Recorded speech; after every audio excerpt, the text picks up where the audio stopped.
All right, YouTube, I'm back again. This time I'm going to be talking about mental health. I think that's big nowadays with everything that we see that's going on, disasters, whatever people are going through personally, your own trials and tribulations. Mental health is not something that we can, take lightly. We always got to keep that in mind. And so I want to talk about, can you actually recognize your own mental health issues, your own mental health demons, if you will? Because a lot of people don't necessarily like to talk about what's bothering them emotionally, mentally, try and keep up this wall, this tough exterior. And it's a lot that's really on people's minds, and they hold it all in. It snowballs, and then they let it out, comes out the wrong way. They hurt people around them. And, it can be an issue. And so one of the things I want to talk about, are you narcissistic and not knowing it? That's one thing. If you're a narcissist. And so one of the things I want to talk about, are you narcissistic and not knowing it? That's one thing. If you're a narcissistic person, those people tend to make everything about them. Even when they're listening to someone else's problem, they don't listen to hear, they listen to respond. And so have you ever been around a person, or is this you, where you make the issue about you after someone is coming to you to lean on your shoulder and tell them about a problem? Do you turn it into the me show and take away from what they're trying to explain to you? And then from that point, nothing really gets resolved or doesn't get anywhere because they're coming to you with a problem, and you, being the narcissist, turns it into something about you. You go back to when you had the problem, but instead of actually trying to help them with their problem, you trying to find the answers to your own problem when this isn't even about you at this time. And what we don't understand is narcissism is a form of mental health. So is that you, or or are you insecure possibly? I've ran into people who always want validation, wanting people to make them feel like they actually want them. This could be the friends around them, or it could be for a person they like in a relationship, wanting people to show them things to make them feel like those people actually want them around, or in a relationship case, actually wants to be in a relationship with them. It's always seeking some outside form of validation. And I'm wondering, could that be part of that person's insecurity? Are you insecure? And if you are, can you recognize it? The next thing is, are you depressed? Are you just down for whatever reason? When you try and do something, you plan outing, but even when you get to the outing or you go out of town on vacation, there's still some type of sadness that surrounds you no matter what you're doing. And depression, isn't quick to leave, your state of mind. You just feel down and out. Those are three mental health issues: narcissism, being insecure, being depressed. And do you think that could come from your own childhood issues if we want to go back there? Some people dealing with so much with their mother and their father just to start. And then these things that they're coming to pass once they become adults is stemming from that. Like, if you didn't get enough attention from your mom and your dad, will that turn you into a narcissist? Well, you have to make everything about you. You didn't also, if you're not getting enough love from your mom or your dad, does that make you feel insecure now? And so there's a hole there that needs to be filled. There's a void, and you're looking for friends and whomever your boyfriend or your girlfriend is to try and fill it. And they may not be able to meet you where you are emotionally because they're not at that low of a point where you're at because of what happened in your childhood.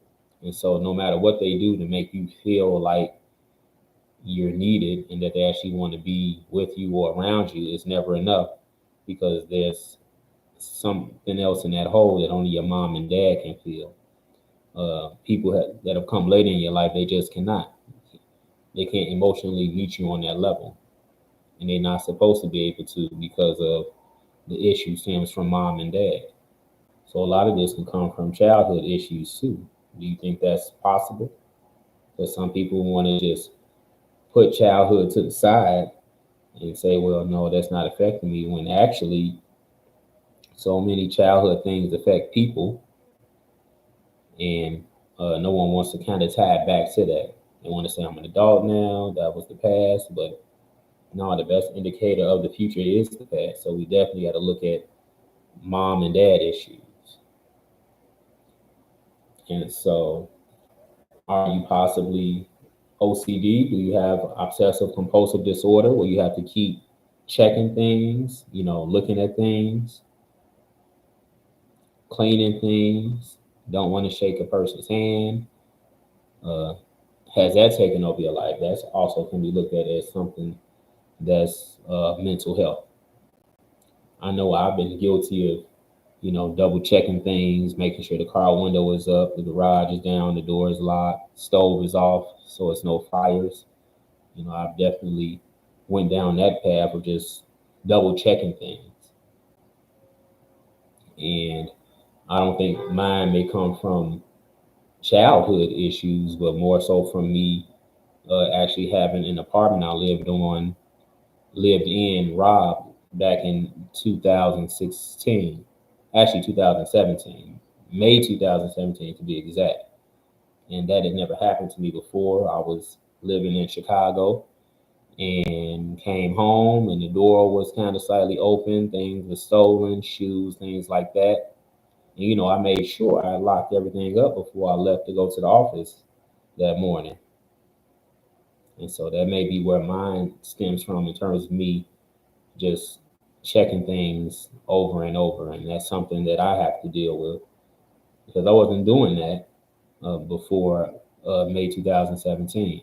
So I just want to be transparent as well as far as the whole OCD thing, the obsessive compulsive disorder.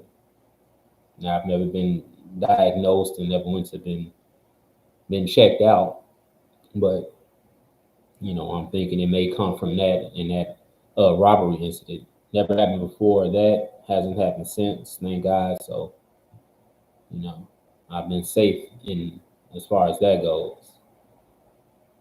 And then another thing, you hear about people. Amanda Seals talked about it on Club Shay Shay about being on the spectrum. People who may be autistic, but there's different forms of it.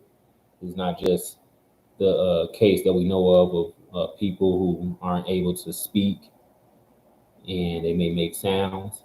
There's different levels of the spectrum. Are you able to recognize yourself if you're on that? And then, some people try and self diagnose. Is that the best way? Some people may be better at it than others, but are you able to self diagnose your own mental health demons? Or do you feel, if you feel you have some sort of a mental health issue, do you need to seek help in talking to someone else to get professionally diagnosed? Because all of these things will just snowball and carry on into your friendships and relationships with people, and that's something you don't want, especially when it comes to narcissism and being insecure and being depressed, among other mental health issues. And I know a lot of people have an issue when it comes to talking about mental health. They don't like it because they don't want the general public looking at them a certain way. They don't want to feel like they're an outcast or something's wrong with them. And even if you do have mental health, we have mental awareness month, stuff where people who need to talk and just get things off their chest, you shouldn't feel like you're being laughed at or being put in a hole with another group that people just look down on. We have to talk and get these things out. And some people also feel like if they don't have a mental disorder that affects them physically, that they're okay. I don't. It's not a physical disability. I don't have any other issues that they're not suffering from mental health. That's not necessarily the case. You can have mental health issues from just not being able to express yourself, you know, holding things in. And then I know men have that bad in terms of holding things in because men are taught to be strong, be the protector, the provider, and can't show any type of emotion. You have to be tough for the people around you. Otherwise, people may talk about you, make fun of you. So men are walking around with a lot of pent up anger and emotion about all types of things. Mom, dad, uh, maybe the lady they have children with, their job, all types of things. And men don't necessarily know where to go to find a space to let all of that out. And then it affects their relationships with whatever woman they get with because they haven't been able to open up. And then they're not able to open up to her as well. Especially anybody who's been abused, physically, sexually, all of that affects our mental health. And then you have people embarrassed to talk about it, and we have to create a space in order to deal with these mental health demons, which is why I wanted to make this video about this, because you see it all around us. And a lot of men and women are in denial of their mental health issues,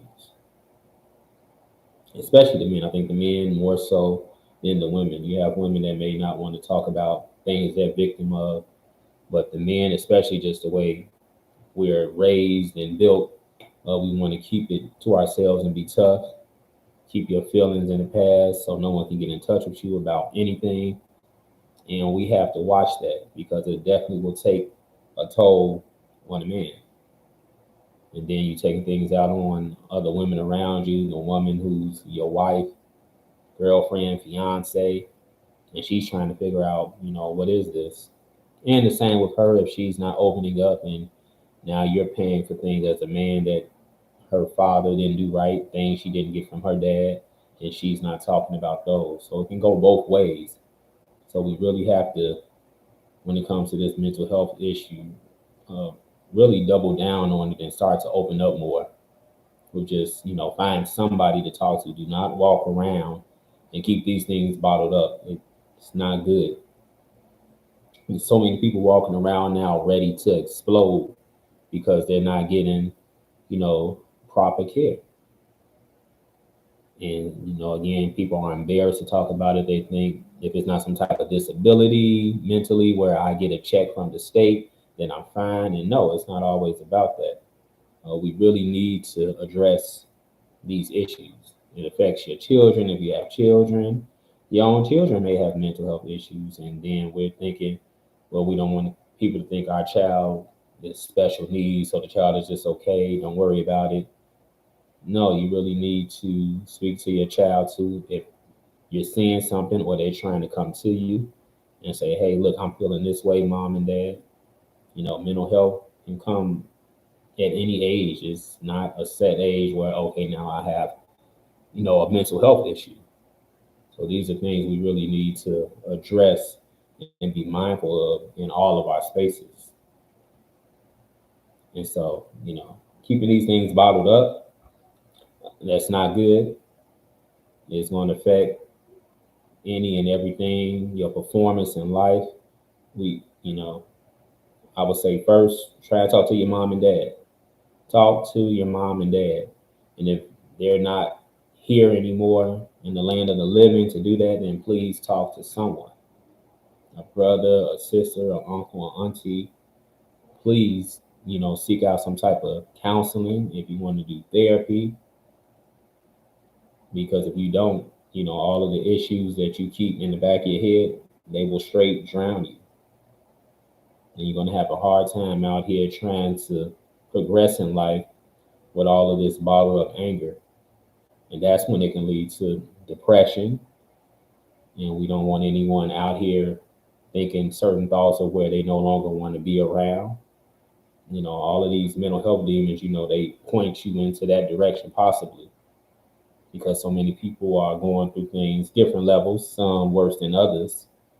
But we've seen the effects of people who unfortunately don't get help for their mental health and they end up no longer being in this world. And that's not what we want, especially when you're leaving behind families, friends, people who depend on you. And then you take that last way out. That's something that no one should be contemplating, but it happens. But again, that comes from people.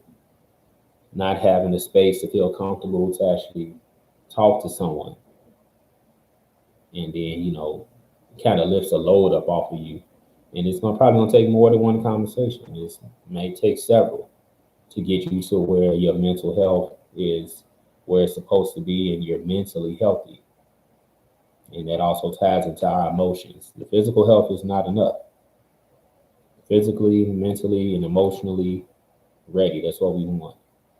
And mental health is something we can't see, so we seem to ignore it. It's not a pain or a physical pain or some type of sore that you can see.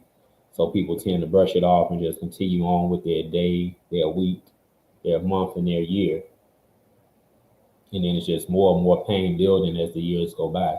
As people are just holding on to things, women and men.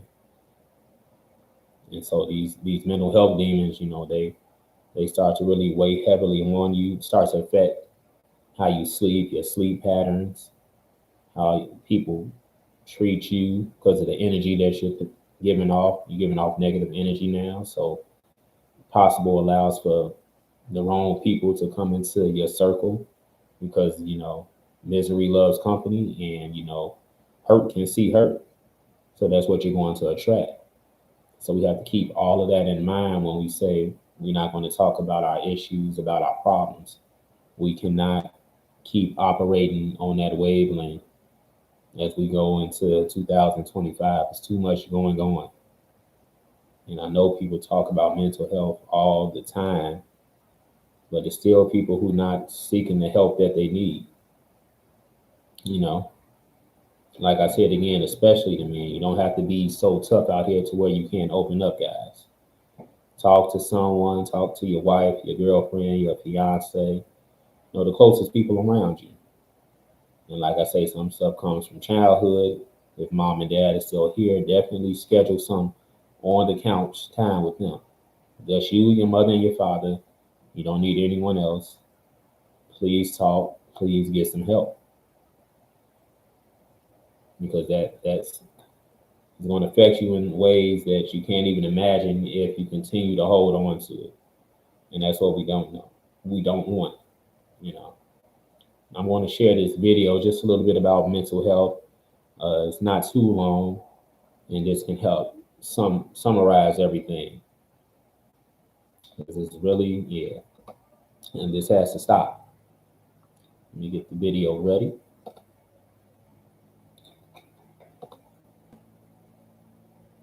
All right, let's get the video together.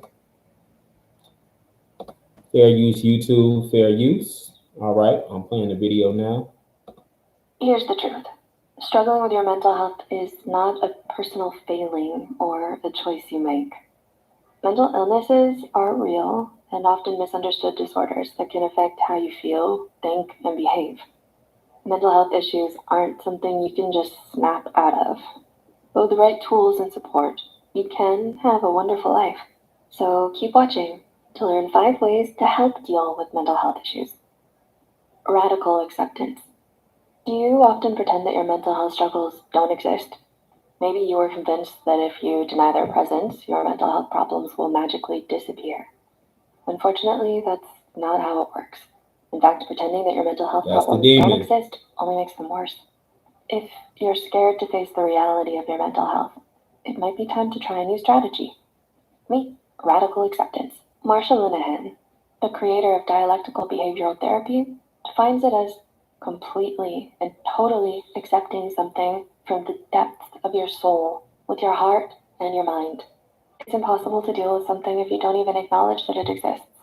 But once you embrace the reality of your mental health, you can redirect that energy you are using to deny it to support it. Connect.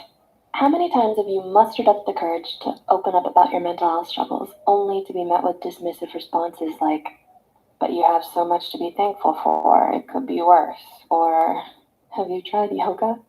When you hear these replies over and over again, it's only natural to want to stop talking about it. Most people just don't know what to say, but their ignorance is hurtful and can cause real harm. On the bright side, there are people who not only understand what living with mental health issues is like, but they've received training to learn how to help others. Seeking professional help is always a good idea. Peer support, where you receive help from someone who has suffered from similar struggles, can be a valuable resource as well. Another option is a support group, where people who are facing similar challenges work together to support their healing.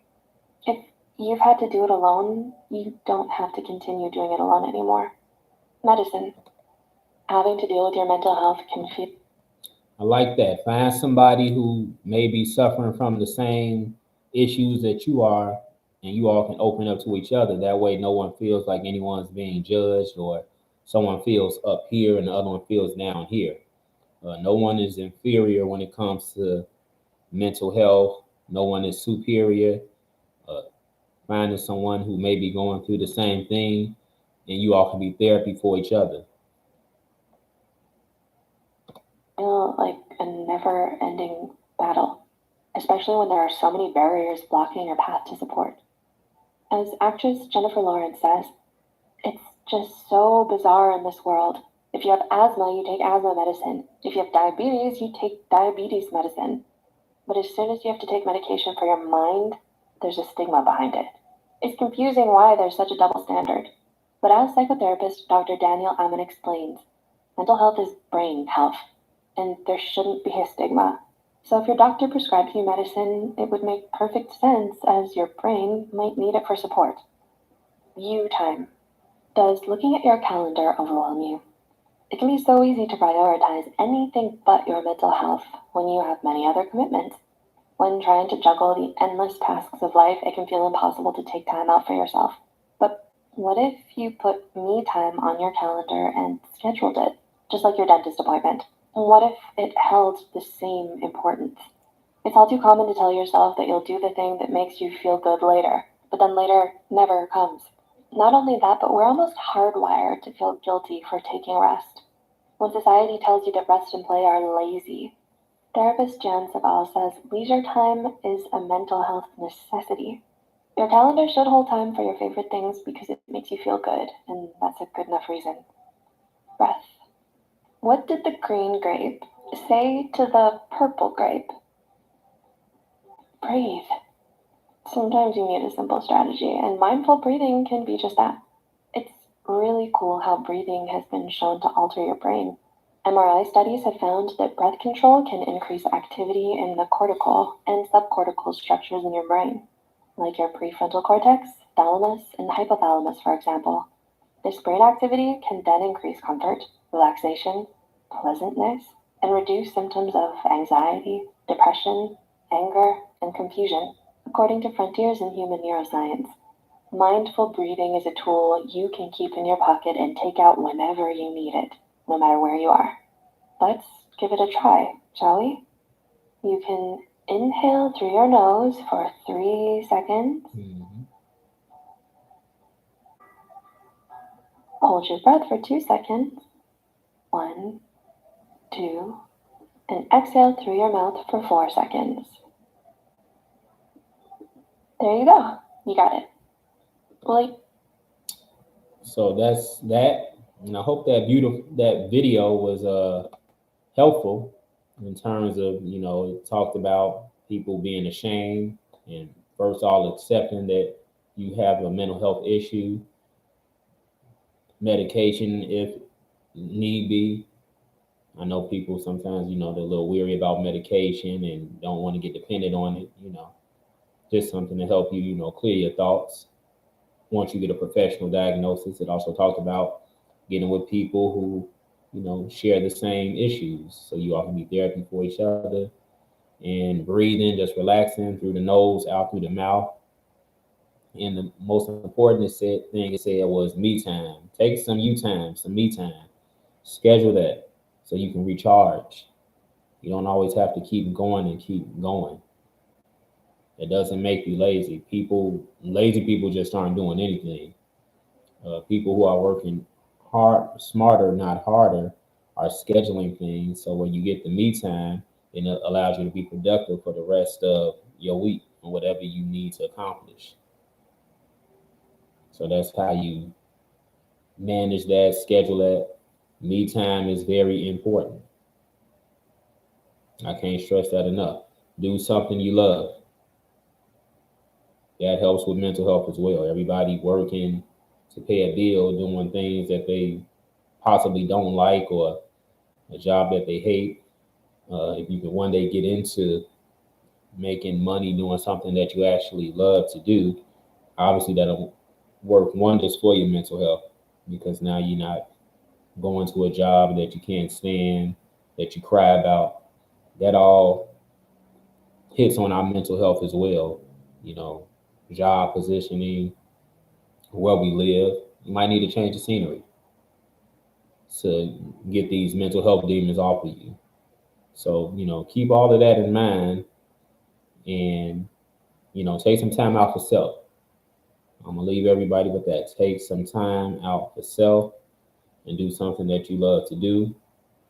If you're suffering from any type of mental health issues, like I said, please talk to someone, call a number, put it down in the comments if you have went through that and how you came up out of it. It could definitely help somebody else who's going through it, who sees this video, what you put down in the comments. I hope this video has been helpful in terms of people getting their emotions out, men and women. And like, share, and subscribe. The channel is Facts or Feelings, all one word. You put that in YouTube search, Facts or Feelings, no spaces. My channel will come right up. And get this video out here and take care of your health. I'm out.